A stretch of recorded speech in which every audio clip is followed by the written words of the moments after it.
Sir நீங்க எதுக்கு sir என்னோட தட்டலாம் கொடுங்க சார். இருக்கட்டும்பா, பரவாயில்ல. ஏன்பா, யாரோ டாக்டர் கிட்ட பேசணும்னு சொன்னியே, பேசுனியா? அக்கா போற போக்கில் எதையோ சொல்லிட்டு போயிட்டாங்க. அது உண்மையா இருக்காதுன்னு என் மனசுக்குள்ள ஒரு ஆசை. மனசு எப்பவுமே இப்படிதான் சார். அதுக்கு சாதகமா ஒரு சின்ன விஷயம் கிடைச்சா கூட போதும். அப்படி நடக்குமா இல்லையான்னு எதையுமே யோசிக்க விடாது. அதான் நிஜம்னு நம்ப வச்சு, ஆசையை தூண்டி விட்டு எதையோ கற்பனை பண்ண வச்சு,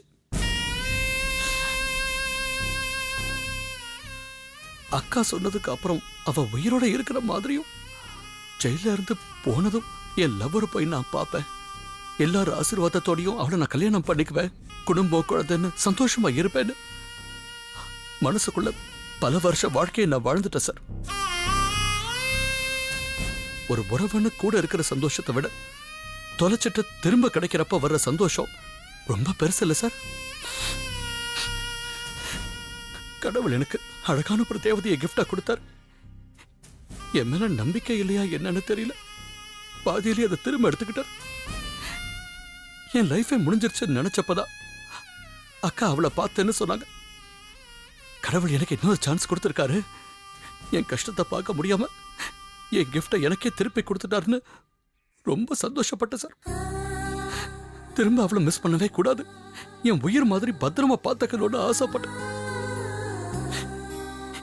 எனக்கு மட்டும் ஏன் சார் இப்படி எல்லாம் நடக்கணும்? அவ இழப்புல இருந்து இப்பதான் கஷ்டப்பட்டு மீண்டு வந்திருக்கேன். இப்ப போய் ஒரு குழப்பத்தை கொடுத்து அவ இருக்கான்னு நம்ப வச்சு அதையும் இல்லைன்னு ஆக்கி என்னால முடியல சார். சத்தெல்லாம் போல இருக்கு சார். அன்பு, விதி சமயங்கள் இப்படித்தான்ப்பா. நல்லது செய்யற மாதிரி போக்கு காட்டி நம்ம காயங்களை கலறி விட்டுடும்பா. இப்படி ஒரு குழப்பம் உனக்கு வந்திருக்கவே கூடாது. எப்படியோ வந்துடுச்சு. டாக்டர் தான் இப்ப கிளியர் பண்ணிட்டாருல்ல, அப்புறம் அதையே நினைச்சு ஏன்பா ஃபீல் பண்ற? இங்க பாரு, உன் லவ்வர் இல்லைங்கிற நினைப்புல தானே நீ இவ்வளவு நாள் வாழ்ந்துகிட்டு இருந்த. இனிமேலும் அப்படியே வாழ பழகிக்கப்பா.